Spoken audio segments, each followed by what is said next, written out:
So, Manchester United are looking at a new midfielder called Neves, and not Ruben Neves. Joao Neves of Benfica came through the Benfica ranks this season. He's played over 1,500 minutes this season as a centre mid, as a DM, and United are currently looking at this midfielder. Manchester United, talking of midfielders, look like they're going to get a deal for Mason Mount done. It's said that Chelsea are ready to come to an agreement with United and actually go back into negotiations and try and get Mount sold, with Chelsea looking at replacements. But a deal that seems to be wrapping up and going quick is Andre Onana. It's said that United have agreed to pay the fee to sign Andre Onana, and this could move. People like Fabrizio Romano have now started speaking about Andre Onana to United and saying, look, this is genuine. But the story that's come out just now that's taken a few people by surprise is a story that Erik ten Hag wants to keep Mason Greenwood, and a little bit of an update on Mason Greenwood's future. Now, we know pre-season tour is coming up within the next week and a half, so Man United clearly have to say what they're doing with Greenwood or not in the next week and a half. They've obviously been trying to make a decision for a good 5 months on this, and I think it looks like he's going to stay and go out on loan. I think he will stay, but I don't think he will play for us again. This was actually what was said on Greenwood, however, and a lot of people aren't happy about this. It was said Man United are leaning towards loaning Mason Greenwood, with Erik ten Hag against selling the forward. So it's saying Erik ten Hag is against selling the forward, and a lot of people are upset about this, and I completely understand that. You know, the audio that came out was completely graphic. You know, it's a situation. I don't want to get him. Should he stay? Should he go? But I think for me, I do think United will loan him, because I think, you know, is it worth bringing him back if he's rubbish? No, there's going to be a lot of outrage if you bring him back, and if he's rubbish and he stinks up the place, you've caused all that outrage for no reason. I'm looking at this from a Man United business perspective, not my opinion. If you bring him back, but you send him out on loan and he's really good on loan and people's perception of him changes and he's scoring loads of goals on loan, you know, there's like less risk bringing him back, because they'll be like, oh, we'll save money on having to sign a new striker, because, you know, that's how the board think. So I think he will likely go out on loan. But it was said that Manchester United has spent almost 5 months mulling over Greenwood's future, and the club source insists they focus on settling the outcome before next season begins. So they're going to settle an outcome now. Seems that ten Hag wants to use him or send him out on loan, doesn't want to get rid, because look, there is an insanely talented player in there, but it's a difficult one. And I tell you what, I've always said on this, and I don't want to talk about it much longer, I'm glad I'm not making the decision. I think, you know, you let him go on a free, potentially a rival picks up a very good player on a free, scores loads of goals, and we've paid him all his wages for nothing. You keep him, that's not going to go down with a lot of fans because of what they heard. And if you keep him and he's not even good, what's the point in even risking keeping him, because he's not actually helped you? So I do think going out on loan will happen, but apparently ten Hag wants to use him, and, you know, that doesn't totally shock me. I mean, he had Weghorst last season, you know, and obviously they probably know more than us, but a lot of people are uncomfortable with that, and I understand. I do think Manchester United will just go, he's back with the girl, he's having a kid with the girl, she's forgiven him, do some PR, give him an interview, probably bring him back to training, bring him back to the squad. I'm not sure if he'll go on pre-season, and I think they'll ship him out on loan, but we will find more out about that soon.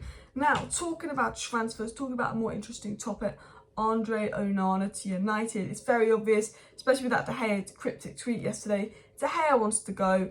Andre Onana seems to be coming in, and, you know, we've had a lot of Italian media talking about Andre Onana to United, saying it's going to happen, but they did that with Kim Min-jae and it didn't happen. But we've actually got United sources, British media, and good sources like Fabrizio Romano pretty much confirming United are looking to find an agreement very soon on Andre Onana. This was said. Basically, it was said, first of all, United will turn to Andre Onana once they get a deal done for Mason Mount, and they feel they're going to get a deal done for Mason Mount, so Chris Wheeler. But he finished it up by saying, the United boss wants the 50 million rated Cameroon international to replace De Gea, who's set to leave Old Trafford after 12 years when his contract runs out on Friday. So Chris Wheeler's saying De Gea is leaving on Friday when his contract runs out, and very likely to, and Onana's going to replace him. Maybe that De Gea tweet is realising that he's leaving United and he's sad, where he's put the tired emoji. And you've got to feel sorry for De Gea, whether you want De Gea here or not. You've got to feel sorry for him, the way he's been treated. He didn't get to say goodbye to anyone, and it looks like he's set to go in Onana to replace him, and that's now been confirmed by multiple sources on the United side, not just the Inter side. It was said, even if De Gea signs a second, even lower offer, he knows he will no longer be considered number one at United. From shopping for number 2 goalkeepers in the 50 million bracket, United looking at Onana. So basically what happened is we offered De Gea a contract, he accepted it, and the contract we offered him was a lower wage, and ten Hag went, no, we're giving him a second keeper's wage, he's going to be a second keeper if he stays. So we didn't sign off that contract, we've offered him an even lower wage on a new contract, and he's probably not going to sign that. And De Gea's basically been told you can stay and be second keeper or you can go. And that's not nice to De Gea, and United should have done that months ago, but that is the situation. And United were looking at second keepers to challenge De Gea, like the keeper that's just going to Brighton. But now they're going to look and get Onana, get a first choice keeper in. It was said by Italian media today, breaking, Manchester United have decided to pay Inter Milan's €50 million plus bonuses asking price to sign Andre Onana. Inter director will have a meeting with Onana's agent today or tomorrow to clarify the player's fate. But, and I know you have to take Italian sources with a slight pinch of salt, but Italian sources are coming out saying, look, United have agreed to pay the asking price for Onana. They're going to pay €50 million plus bonuses to take it to €60 million, which is about £45 million, rising to like £50 million. They'll probably end up paying for Andre Onana. And they're saying, look, United have agreed to pay that. There's going to be a meeting this week. It's going to get done. It's going to get moving quickly. There was actually a report that we read yesterday saying that United were going to get the Onana deal done by like, was it like Friday? So maybe that will happen, but I think it will be Mount first and then we focus on Onana. It's very unlikely that United can sign two players in such a short period because, you know, United can sign two players at once, but United like to do one at a time, take it very slow.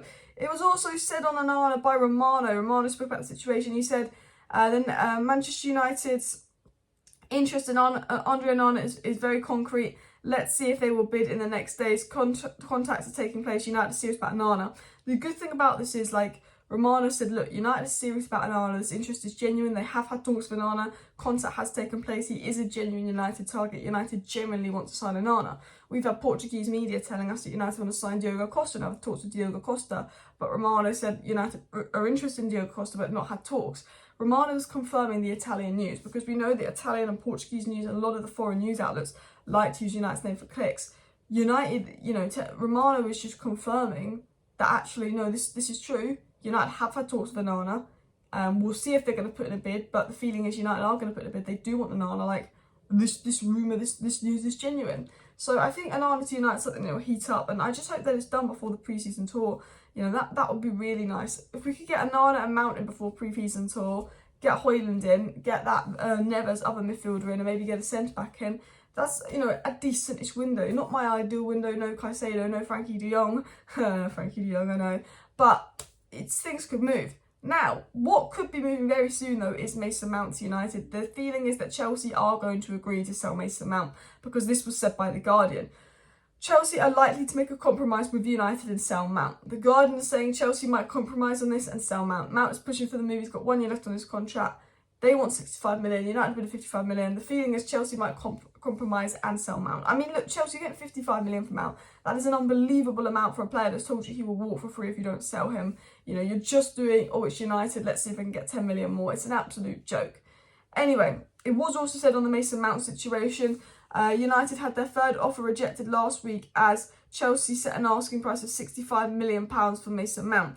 Talks are taking place this week and Chelsea believed to be ready to bring the saga to an end. So there's a feeling in the news coming out that Chelsea are happy to bring this Mason Mount saga to an end. Chelsea are happy to lower their asking price for Mason Mount. So there's a feeling that an agreement could be made on Onana and Mason Mount in the coming weeks. United reportedly agreed to pay the money to sign Onana and Chelsea have agreed to sell Mount for a lower fee. So Onana and Mount could happen in the coming weeks. Now, I hope something happens with Højlund soon. United have ruled themselves out of Kane. I'm not sure what's going on with Gonzalo Ramos, but I hope that United go ahead and do something with Rasmus Højlund soon because Ten Hag's priority since September has been to sign a striker, and we're going to be going into pre-season without a striker. We cannot go into the new season without having a striker signed. It was said, and I used to read out reports in February and March saying United will make sure they have a striker sorted right at the beginning of the transfer window early in June. That doesn't look to be the case. I'm happy that we're going to get Onana.